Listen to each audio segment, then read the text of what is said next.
Hello friends, welcome to Chahal academy online platform. मैं संतोष आप सभी का करता हूं स्वागत। और मैं आज आप लोगों के सामने एक नया सेशन लेकर के हाजिर हूं जिसका नाम है फिजिकल फीचर्स ऑफ बिहार। हमने बिहार का रिवर पढ़ लिया है, हमने बहुत सारी चीज़ें बिहार एट अ ग्लांस पढ़ लिया है, बिहार के सॉइल्स के बारे में पढ़ लिया है, लेकिन जो फिजिकल फीचर्स था उनमें कुछ पोर्शंस हमारा बाकी था जिसको पूरा करने के लिए आज हम आपके सामने हाजिर हैं। तो साथियों, सबसे पहले हम आपको बता दें कि किसी भी स्थान का, किसी भी प्लेस का अगर हम फिजिकल फीचर्स की बात करें तो फिजिकल फीचर्स का सिंपल सा मतलब होता है कि वहाँ मौजूद जो भी लैंड फॉर्म्स हैं, यानी वहाँ पे कौन से माउंटेन्स हैं, किस प्रकार की प्लेट्यूज हैं, कौन से रिवर्स फ्लो करती है, या फिर किस प्रकार का प्लेन्स एरियाज हमें देखने को मिलता है। तो हम सिंपल सा इन सारे बातों पर ध्यान देंगे इसमें, जिसमें हमारा जो मुख्य फोकस होगा आज के क्लास में वह हमारा होगा mountainous region of the Bihar. अर्थात बिहार में जो हमारा माउंटेन्स रीजन्स हैं, जो माउंटेन्स रीजन्स हमें बिहार में देखने को मिलता है। आपको बता दें कि जो भारत है, भारत के नदन पार्ट में अगर हम रफली बताएं आपको, तो भारत के नदन पार्ट में हमें एक बहुत ही बड़ा व्यापक सा पहाड़ देखने को मिलता है। जैसे अगर यह हमारा इंडिया है, यह हमारा इंडिया है, और इस इंडिया के अगर हम नॉर्दर्न पार्ट में देखें, नॉर्थ में, तो यहाँ से लेकर के यहाँ तक ये जो माउंटेनियस रीजन्स हमें देखने को मिलता है, यह 3 कैटेगरी में बटा हुआ है। आप सबको पता होगा जो रेगुलर स्टूडेंट हैं कि जो फर्स्ट है that is great Himalayas, second जो है उसको हम लोग बोलते हैं हिमाचल, और जो थर्ड है जो लोएस्ट या फिर सबसे लास्ट या साउथेस्ट पार्ट ऑफ द हिमालयाज बोलते हैं, दैट इज़ शिवालिक। ये हमारा हो जाता है शिवालिक। आपको पता होगा फ्रेंड्स कि इसी रीजन्स में, ये जो रीजन्स है इसी रीजन्स में आता है हमारा बिहार। और बिहार के इस रीजन्स में, बिहार के अगर हम बात करें बिहार का, तो बिहार के इस रीजन्स में हमें यह शिवालिक का कुछ पोर्शंस देखने को मिलता है। बिहार के शिवालिक, बिहार के जो नॉर्थ वेस्ट का पार्ट है, यहाँ पर हमें शिवालिक हिमालय का जो लास्ट है या साउथेस्ट पार्ट है, साउथेस्ट पार्ट हमें देखने को मिलता है शिवालिक के रूप में बिहार में। तो आज का क्लास जो होगा हमारा मेनली रूप से इसी माउंटेन्स पर बेस्ड होगा कि बिहार में जो शिवालिक रेंज है उसमें उसकी हाइट क्या है, उसमें कितनी श्रेणियां हैं, उस पर हम लोग आज देखेंगे। तो हम लोग चलते हैं पीपीटी पे और देखते हैं कि जो फर्स्ट है हमारा फिजिकल फीचर्स ऑफ बिहार, और पहला page physical features of Bihar में हम देख रहे हैं कि the natural features of Bihar can be divided into 3 parts on the basis of drainage system, rainfall and nature of soils. हमने आपको बताया कि किसी भी जगह का जो लैंड फॉर्म्स होता है, जो स्ट्रक्चर होता है, दैट मीन्स वहाँ पर किस प्रकार के स्थलाकृतियाँ हैं, वहाँ पर किस प्रकार की संरचनाओं का निर्माण हुआ है। वहाँ माउंटेनियस रीजन्स है, माउंटेन है, या प्लेट्यूज हैं, या मैदानी एरियाज है, प्लेन एरियाज है। तो इसका डिविजन्स जब हम करते हैं on the basis of drainage system, यानी ड्रेनेज सिस्टम का मतलब हुआ कि अपवाह प्रणाली, नदी तंत्र वहाँ पे किस प्रकार के हैं, रेनफॉल वहाँ वर्षा किस प्रकार की होती है, और नेचर ऑफ सॉइल्स वहाँ के मिट्टी के अकॉर्डिंग। तो जब हम लोग देखते हैं कि बिहार के फिजिकल फीचर्स की बात करते हैं, तो on the basis of drainage system, rainfall and nature of soils हम पूरे बिहार को 3 रीजन्स में कैटेगराइज कर सकते हैं। और पहला रीजन्स है हिमालय माउंटेनियस रीजन्स, और सेकेंड रीजन्स है बिहार इंडो गैंगेटिक प्लेन, और थर्ड रीजन्स है narrow plateau of south Bihar. आपको पता होगा कि जो बिहार है, यह जो बिहार है, बिहार के इस रीजन्स से गंगा जाती है, और ये जो रीजन्स है इस रीजन्स में हमें माउंटेन, इस रीजन्स में हमें माउंटेन देखने को मिलता है, जो माउंटेन है किसका, पार्ट ऑफ शिवालिक का, पार्ट ऑफ शिवालिक का यह हमारा पार्ट हो जाता है। देन बहुत बड़ा प्लेन एरियाज देखने को मिलता है, that is called Indo Gangetic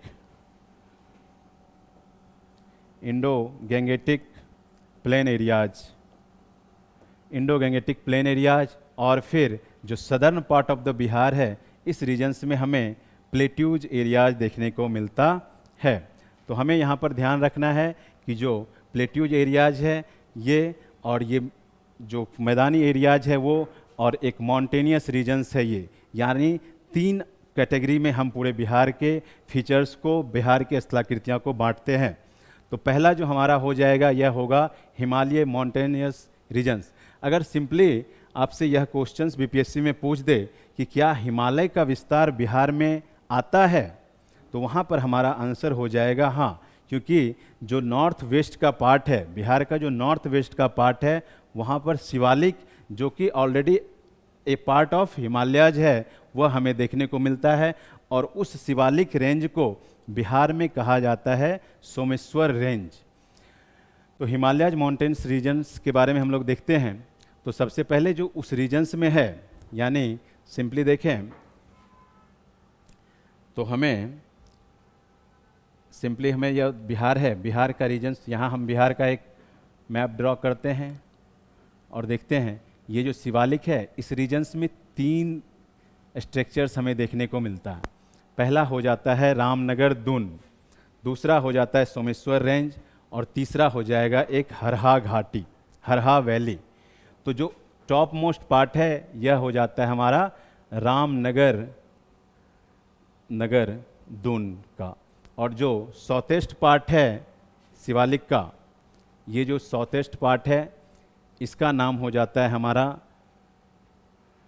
ऊपर वाले पार्ट का नाम हो जाता है सोमेश्वर रेंज, और नीचे वाले पार्ट का नाम हो जाता है रामनगर दून, और जो बीच वाला पार्ट है, सेंटर का पार्ट है, ये हो जाती है हमारा हरहा वैली। तो हमें इस बात को ध्यान रखना है कि जो नॉर्थ वेस्ट रीजन्स है बिहार में, वहाँ पर हमें सोमेश्वर रेंज के रूप में शिवालिक मिलता है, और रामनगर दून के रूप में शिवालिक मिलता है, और फिर बीच में जो एक वैली मिलती है, अर्थात सोमेश्वर और रामनगर के बीच में जो घाटी का क्षेत्र है, वैली का क्षेत्र है, जिसमें ऑब्वियस सी बात है कि दोनों तरफ से आने वाली नदियों ने अपना सेडिमेंट्स को डिपॉजिट करके रखा होगा, यही बनती है हमारा हरहा घाटी। तो हम लोग सबसे पहले देखते हैं रामनगर दून के बारे में। तो रामनगर दून के बारे में है कि the maximum height of these small hills spreading over an areas of 214 square kilometer is 240 meters near Santpur. This is also known as South Range. इसको दक्षिणी रेंज भी कहा जाता है। सिंपल सा बात है कि यह जो है 214 किलोमीटर में फैली हुई क्षेत्र है, और इन छोटी पहाड़ियों की अधिकतम ऊंचाई, मैक्सिमम हाइट की बात करें तो 240 मीटर मिलता है। और यह जो 240 मीटर जहां मिलता है, उस प्लेस का क्या नाम है? उस प्लेस का नाम है संतपुर, और इसे ऑलरेडी दक्षिणी श्रृंखला, सदर्न रेंज या साउथ रेंज के रूप में भी जाना जाता है। तो रामनगर दून के बारे में यह बात हमें ध्यान रखना है। हमने आपको ज्योग्राफी के क्लास में दून और द्वार का कॉन्सेप्ट बताया भी है, जिसमें आपको हमने एग्जाम्पल के रूप में देहरादून, पोटली दून के बारे में बताया था, और हरिद्वार को द्वार का एग्जाम्पल के रूप में बताया था। तो उसी में से एक रामनगर दून, जिस प्रकार से दून का फॉर्मेशन इंडियन ज्योग्राफी में हो रहा है, ठीक उसी प्रकार से बिहार में भी हमें दून देखने को मिलता है। और बिहार के दून को हम लोग क्या कहते हैं? तो उसे कहते हैं हम लोग रामनगर दून। देन हम लोग चलते हैं सोमेश्वर रेंज पर। तो सोमेश्वर रेंज है कि यह इस श्रृंखला का ऊपरी भाग लगभग 75 वर्ग किलोमीटर क्षेत्र में फैला हुआ है, जो पश्चिम में त्रिवेणी नगर से भिखना थोड़ी तक फैला हुआ है, और बिहार और नेपाल के बीच की सीमा के रूप में कार्य करता है। इस श्रृंखला की ऊंची चोटी, यानी सर्वश्रेष्ठ चोटी जो है, हाईएस्ट पिक जो है, वह है 874। इसे याद रखेंगे आप। कई बार बीपीएससी ने सोमेश्वर रेंज की, सोमेश्वर पिक का हाईएस्ट पिक के बारे में पूछा है, और इवन की इसकी हाइट्स के बारे में भी पूछा है। तो आपको ध्यान रखना है कि जो सोमेश्वर रेंजेज है, जो सोमेश्वर श्रेणी है, उसकी हाईएस्ट पिक कितनी ऊंची है? तो 874 मीटर्स। और अगर एरिया कवर पूछे तो यह लगभग 75 वर्ग किलोमीटर्स के एरियाज को कवर करता है। सोमेश्वर भिखनाथोन कूड़ी नदी, देखिए ये जो कूड़ी नदी है और मरवत हरहा नदी यहाँ पर स्थित है। हमने कई बार बोला है कि जो छोटी छोटी नदियां हैं, जो लोकल नदियां हैं, आजकल बीपीएससी उधर की तरफ शिफ्ट हो रहा है। आपको याद होगा कि आई थिंक 68 बीपीएससी में, बीपीएससी के एग्ज़ाम में बीपीएससी ने एक पीरपैंती रीजन्स के बारे में सवाल कर दिया था, जो काफ़ी एकदम पर्टिकुलर एरियाज और काफ़ी लोकल एरियाज से संबंधित हो जाता है। तो इसलिए हमें इस पॉइंट पर ध्यान रखना है कि जो कूड़ी नदी है, यह कहाँ है, तो विकनाथोन के पास, और मड़वत जो है यह हरहा नदी के किनारे है, और यह दोनों इसी जगह पर स्थित नदी अपर्दन के कारण बना हुआ एक क्षेत्र है। आपको पता है कि नदियाँ जब भी चलती है तो वो अपने दोनों बैंक, दोनों साइड से इरोजन करती है, और फिर वो अपने सरफेस पर भी इरोजन करते हुए जाती है। देन हम लोग आगे देखते हैं कि हमें देखने को मिलता है दून वैली। दून वैली में है कि यह घाटी रामनगर, दून और सोमेश्वर श्रृंखला के बीच है। यह घाटी जो 24 किलोमीटर लंबी है और गंगा जलोढ़ मैदान से ऊंचाई पर स्थित है। हरहा नदी घाटी के नाम से भी यही जानी जाती है। हमने बताया कि अगर हम बिहार का मैप ड्रॉ करें तो हमारा जो बिहार है, ये नॉर्थ वेस्ट में हमें ये सारे के सारे मॉन्टेनियस रीजन्स देखने को मिल रहे हैं। तो अगर हम मॉन्टेनियस रीजन्स की बात करें तो जो नॉर्थ, एकदम नॉर्थ ईस्ट का होगा, या फिर बोलें तो नॉर्थ वार्ड का जो टॉप नॉर्थ का रीजन्स है, उसका नाम है सोमेश्वर रेंज, और जो सदर्न पार्ट है उसका नाम है रामनगर दून, और जो सेंटर का पार्ट है, हमने जस्ट अभी बताया है आपको कि सेंटर का पार्ट है, उसी का नाम है दून वैली, और इसी को कहा जाता है, it is also known Harha river valley, क्योंकि हरहा नाम की एक रिवर इन दोनों माउंटेन्स रामनगर दून और सोमेश्वर रेंज दोनों के बीच से बहती है, इसलिए इसका नाम हो जाता है रामनगर दून। अब हम लोग आगे चलते हैं, देखते हैं रामनगर दून और सोमेश्वर इस पर्वत श्रृंखला की महत्वपूर्ण श्रेणियां हैं।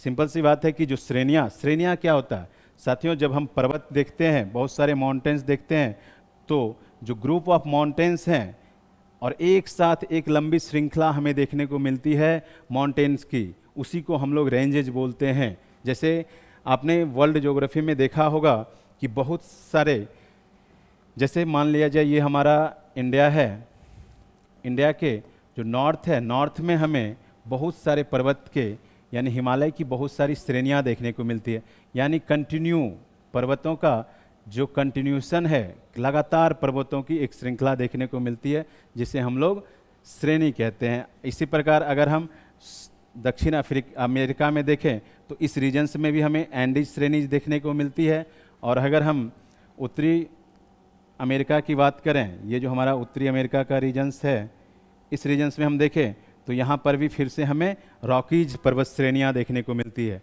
यानी इस ग्लोब पे, इस पृथ्वी पे बहुत सारे पर्वत श्रेणियाँ हैं, जिनमें यह जो हमारा है रामनगर दून और सोमेश्वर श्रेणी इस पर्वत श्रृंखला की बहुत महत्वपूर्ण श्रेणियाँ हैं। यानी यह दो श्रेणियाँ भी है जो पर्टिकुलर हमारे बिहार के नॉर्थ वेस्ट हिस्सा में हमें देखने को मिलता है।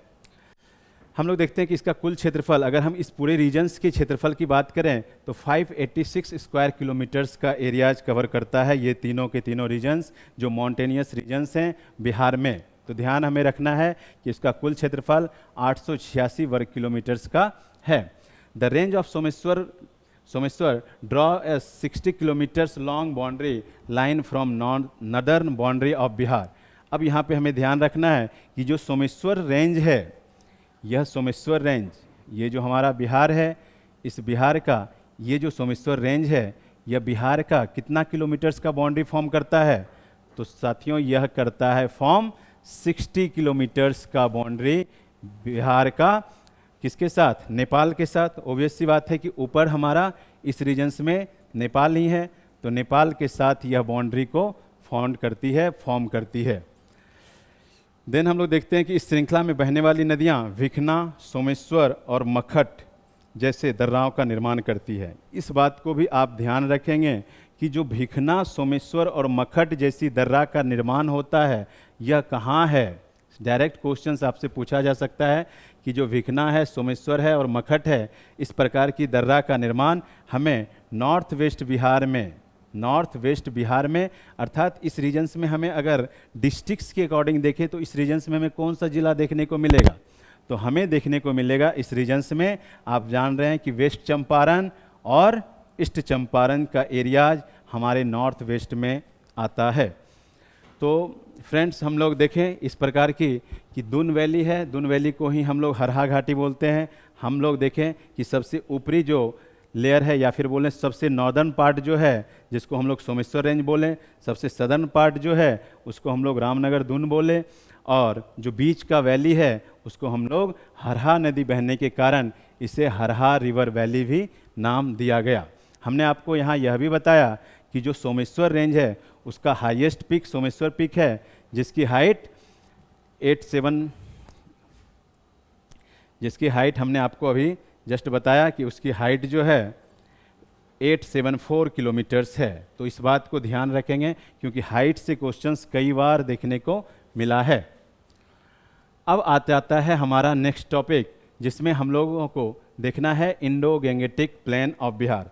आपको जब हम रिवर सिस्टम ऑफ बिहार पढ़ा रहे थे तो हमने आपको बताया था कि जो बिहार का रीजन्स है यह पूरी तरह से यहाँ पर रिवर बहुत सारी है, बहुत सारी नदियाँ बहती है, और मुख्य रिवर्स की बात करें तो जो मेन रिवर्स है दैट इज़ गंगा, और गंगा में आने वाली बहुत सारी ट्रिब्यूटरीज हैं। तो ये सारी ट्रिब्यूटरीज से बिहार में जो है एक बहुत बड़ा प्लेन एरियाज़, मैदानी एरियाज़ का फॉर्मेशन होता है, जिसे स्टडी के अकॉर्डिंग या पढ़ने के लिए विभिन्न विभिन्न प्रकार में टाइप्स में बांटा गया है। और उन सारे टाइप्स से क्योंकि क्वेश्चंस का जो पैटर्न है अब बिल्कुल डीप और लोकलाइज करके दिया जा रहा है, इसलिए हमें हर एक टाइप्स को ध्यान में रख कर के पढ़ना होगा। और हमें यहाँ पर यह भी देखना होगा, जैसे अगर हम टाइप्स की बात करेंगे Mahananda plains, Kosi plains, simple सा बात है कि अगर हमारे पास यह नॉलेज होगा कि जो गंगा रिवर्स है इसमें आने वाली रिवर्स का पैटर्न यह है और इसका वेस्ट टू ईस्ट डायरेक्शन यह है, तो हम इससे पकड़ पाएंगे कि जो कोसी रिवर्स के बैंक पर जो प्लेन एरियाज़ का फॉर्मेशन हुआ है, मैदानी क्षेत्र का निर्माण हुआ है, उसे ही हम लोग महानंदा प्लेन का नाम देते हैं, उसे ही हम लोग कोसी प्लेन का नाम देते हैं।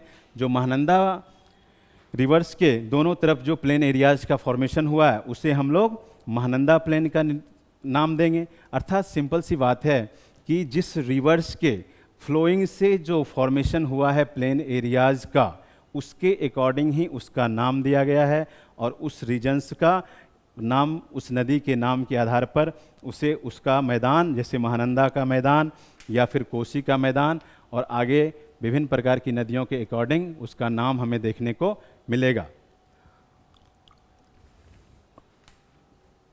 अब अगर हम लोग देखें तो देखते हैं कि जो एरियाज है Indo Gangetic plain of Bihar का एरियाज का बात करें, क्षेत्रफल की बात करें तो क्षेत्रफल हो जाता है 90,650 वर्ग किलोमीटर, जो बिहार के कुल क्षेत्रफल का 95% कवर करता है। ये बात भी आप ध्यान रखेंगे।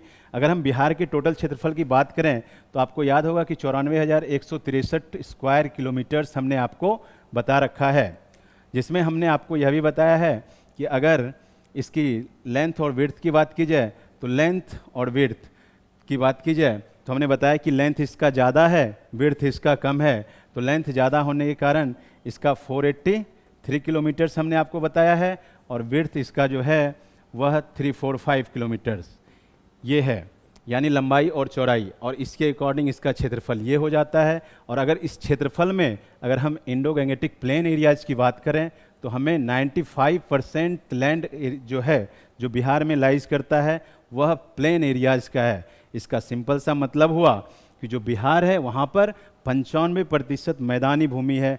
सीधा सा कनेक्शन है यहाँ पर कि इसलिए बिहार में जो फर्टाइल लैंड है उसकी मात्रा, उसका अमाउंट ज़्यादा है, इसलिए बिहार एक बोलें तो एग्रीकल्चर बेस्ड प्लेस है या फिर एग्रीकल्चर बेस्ड स्थान है। अगर हम मैदान की बात करें तो देखने को मिलता है कि बिहार या इंडो गंगा मैदान को दो भागों में बांटा गया है। पहला उत्तर बिहार का मैदान और दूसरा दक्षिण बिहार का मैदान, अर्थात प्लेन ऑफ नॉर्दर्न बिहार और दूसरा प्लेन ऑफ सदर्न बिहार। अगर हम प्लेन ऑफ नदर्न बिहार की बात करें तो plain of the north Bihar plain can be divided into following parts. सबसे पहला हो जाता है हमारा महानंदा प्लेन्स। महानंदा रिवर्स के बारे में हम आपको बता दें कि जो महानंदा रिवर्स है यह बिहार के मैप में सबसे ईस्टर्न पार्ट से आने वाली रिवर्स है, जो कि बिहार में तीन किशनगंज से इंटर करती है और देन फिर यह कटिहार से निकल करके बंगाल में यह गंगा के साथ मर्ज हो जाती है। तो इस बात को ध्यान रखना है कि जो eastern part of the reverse है बिहार का वह है महानंदा, और महानंदा रिवर से जो प्लेन का फॉर्मेशन होता है उसी प्लेन को हम बोलेंगे महानंदा प्लेन। तो देखते हैं इसमें है कि यह उत्तर बिहार मैदान का पूर्वी सिरा, हमने बताया कि ईस्टर्न पार्ट का यह रिवर है, पूर्वी सिरा है। इसकी सीमाएं इस प्रकार निर्धारित की गई है, उत्तर में भारत नेपाल सीमा, दक्षिण में गंगा नदी और पूर्व में पश्चिम बंगाल और पश्चिम में कोसी नदी। नो डाउट कि जो ये वाला है कोसी रिवर, ये हमारा कोसी रिवर्स है, ये हमारा महानंदा रिवर्स है, ये हमारा महानंदा रिवर्स है। जब हम इस मैदान की बात करें, इस प्लेन एरियाज़ की बात करें, तो हमें दिखाई देता है कि ये वाला जो रीजन्स है इसे ही हम लोग बोलते हैं महानंदा प्लेन्स। और इसका अगर बाउंड्री की बात करें तो नॉर्थ में हमको दिखता है कि नेपाल से इनकी बाउंड्री लगती है, ईस्टर्न पार्ट में हमें दिखता है वेस्ट बंगाल के साथ, और सदर्न पार्ट में देखें तो this river is Ganga river, ये गंगा रिवर के साथ लगती है। और अगर वेस्ट में देखें तो वेस्ट में हमारा जो सीमा लगता है वह हो जाता है हमारा कोसी रिवर्स। तो साथियों, जो हमारा महानंदा प्लेन्स है इसका बाउंड्री यह है और इसका फॉर्मेशन महानंदा रिवर्स के कारण हुआ है। देन हम लोग शिफ्ट होते हैं कोसी प्लेन पर, और कोसी प्लेन के बारे में यहाँ पे हमें दिख रहा है कि जो यह मैदान है यह मैदान पूर्व में महानंदा मैदान और पश्चिम में कमला नदी, उत्तर में नेपाल सीमा और दक्षिण में गंगा नदी से घिरा हुआ है। और यह Saharsa, Supaul, Madhepura, Madhubani, Darbhanga, the river Kosi is known to change its courses and hence it is the most flood affected area of the Bihar। यानी सिंपल सी बात है कि जो हमने बताया कि महानंदा के बाद अगर वेस्ट पार्ट में जो पहली रिवर्स होगी वह होगा हमारा कोसी रिवर्स, और कोसी रिवर्स से जो प्लेन एरियाज का फॉर्मेशन होगा ये पूरा का पूरा एरियाज, अगर इसका वेस्ट का बाउंड्री की बात करें तो वेस्ट का बाउंड्री जो डिसाइड करेगा दैट इज कमला। हमने अभी कमला का बात भी किया कि कमला रिवर्स को कमला माई के रूप में भी जाना जाता है, अर्थात वेस्टर्न पार्ट में हमें कमला देखने को मिलती है और ईस्टर्न पार्ट में देखें तो यही कोसी, सदर्न पार्ट में यही गंगा और नदर्न पार्ट में यही हमारा नेपाल हमारे जो कोसी रिवर्स है इसका बाउंड्री शेयर करती है या इसका बाउंड्री का डिसीजन निर्धारित करती है। अगर हम प्लेन ऑफ नॉर्दर्न बिहार का एरियाज वाइज देखें कि नदर्न बिहार का कितना प्लेन है, तो एरिया अगर देखें तो 56,980 स्क्वायर किलोमीटर्स, अर्थात हमने देखा अभी कि जो टोटल एरिया ऑफ बिहार है 94,163, उसमें 95% एरियाज प्लेन एरियाज का है, मैदानी भाग का है। अगर उसमें भी अगर हम देखें तो नदर्न बिहार का पार्टिसिपेशन कितना है, तो 52.27% जो है हमारा areas plain of northern Bihar है। नॉर्दर्न बिहार, उत्तरी बिहार के मैदान का हिस्सा 52.27% है। तो यहाँ पे हमें देखना है और ये बात को ध्यान रखेंगे आप कि 56,980 स्क्वायर किलोमीटर्स टोटल कवरअप करता है जो नदर्न प्लेन का एरियाज है इन बिहार। अगर हम स्लोप की बात करें तो 5 to 6 सेंटीमीटर्स पर किलोमीटर का स्लोप है। मित्रों देखो स्लोप क्या होती है कि स्लोप होता है ढाल, यानी पर किलोमीटर्स में ये जो स्लोप है कितना डिग्री का बन रहा है, तो हमें दिख रहा है कि 5 to 6 सेंटीमीटर स्लोप इस रीजन्स में हमें दिख रहा है। तो ऑब्वियसली है कि यहाँ से जो भी रिवर्स चलेगी वह रिवर्स इसी स्लोप को फॉलो करते हुए चलेगी। तो जो नॉर्दर्न बिहार है, नॉर्दर्न बिहार का स्लोप जो है हमें देखने को मिलता है 5 to 6 सेंटीमीटर पर किलोमीटर के अकॉर्डिंग।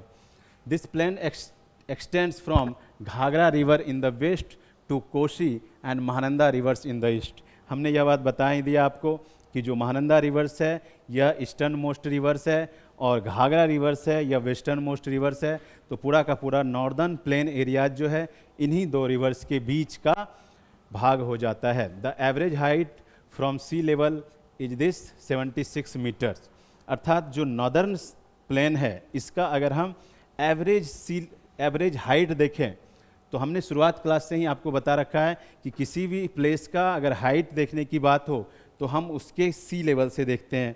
तो जो नदर्न प्लेन है उसका हाइट अगर हम देखें तो यहाँ के सी लेवल से देखेंगे तो जो हमें देखने को मिलता है 76 metres. The slope is toward south east from north west. हमने ये बात पहले ही आपको बता दिया कि ये जो नॉर्थ वेस्ट है इधर से स्लोप हमारा साउथ ईस्ट की तरफ देखने को मिलता है।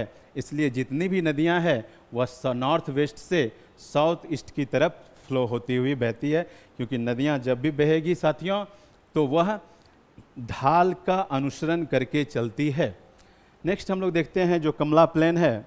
कमला प्लेन के बारे में कि यह मैदान उत्तर बिहार के मैदान के मध्य भाग में स्थित है। इसके पूर्व में कोशी मैदान, पश्चिम में बागमती मैदान, उत्तर में भारत नेपाल सीमा तथा दक्षिण में गंगा नदी स्थित है। सिंपल सी बात है कि हम लोग जो अभी फिगर ड्रॉ किए थे बिहार का, अगर यहाँ पर एक फिगर बना है बिहार का तो यह जो बिहार है तो हमने इधर देखा महानंदा रिवर्स, यहाँ पर देखा कोसी रिवर्स और कोसी के बाद इस रीजन्स में जो हमें देखने को मिलेगा कमला के बाद, तो कमला और इधर कोसी, कमला के बाद का ये जो रीजन्स होगा इसी को हम लोग बोलेंगे कमला का मैदान। यानी कमला के मैदान का अगर हम पूर्व की बात करें तो पूर्व में हमें यही कोसी रिवर्स देखने को मिलता है। पश्चिम में कमला के वेस्ट में हमें एक रिवर मिलती है जिसका नाम है बागमती, तो पश्चिम में हमें बागमती मैदान देखने को मिला। और उत्तर में तो नो डाउट सबको नेपाल की सीमा को ही टच करना पड़ेगा, तो उत्तर में हमें नेपाल और सदर्न में भी हमें नो डाउट कि यह जो गंगा जा रही है तो गंगा को ही गंगा मैदान को टच करना पड़ेगा। कमला नदी भी अपने मार्ग को बदलती रहती है जिसके कारण इस क्षेत्र में बड़ी संख्या में चौड़ का निर्माण होता है। हमने साथियों आपको बताया है कि जो पटना रीजन्स है या पटना के जो क्षेत्र का गंगा का रीजन्स है जिसको दियारा क्षेत्र बोलते हैं उसमें चौर और मन का निर्माण होता है। हमने प्रीवियस क्लास में आपको बताया है कि एक होता है चौड़, एक होता है चौड़ और एक होता है मन। आपको बता दें कि चौर और मन बोथ आर इक्वल, लेकिन अंतर थोड़ा सा हो जाता है कि जो मन है मन में थोड़ा डिपेस्ट, इसका जो गहराई है यह ज़्यादा है, जबकि चौर में सैडोनेस ज़्यादा होता है, छिछलापन इसमें ज़्यादा होता है। लेकिन दोनों के दोनों जो प्लेन एरियाज हैं उसमें पानी की मात्रा आने से मार्सी लैंड के रूप में हमें देखने को मिलता है। अर्थात सिंपली बोलें तो यह जो है दलदली क्षेत्र के रूप में हमें देखने को यह मिलता है। साथियों इसके बाद आ जाता है बागमती प्लेन, लेकिन इस बागमती प्लेन से हम आपको अगले क्लास में, जो भी हमारा अगला क्लास जब भी आएगा, इस बागमती मैदान से बागमती का मैदान से चलते हुए हम आपको सदर्न जो हमारा प्लेट्यू रीजन्स है उसको भी विभिन्न प्रकार से विभिन्न रिवर्स के द्वारा बांटा गया है। तो हम आपको अगले क्लास में ये सारा जो रेस्ट पार्ट है बचा हुआ उसको कवर अप करेंगे। फिलहाल के लिए स्वस्थ रहिए, मस्त रहिए और अपने पढ़ाई में लगे रहिए। धन्यवाद।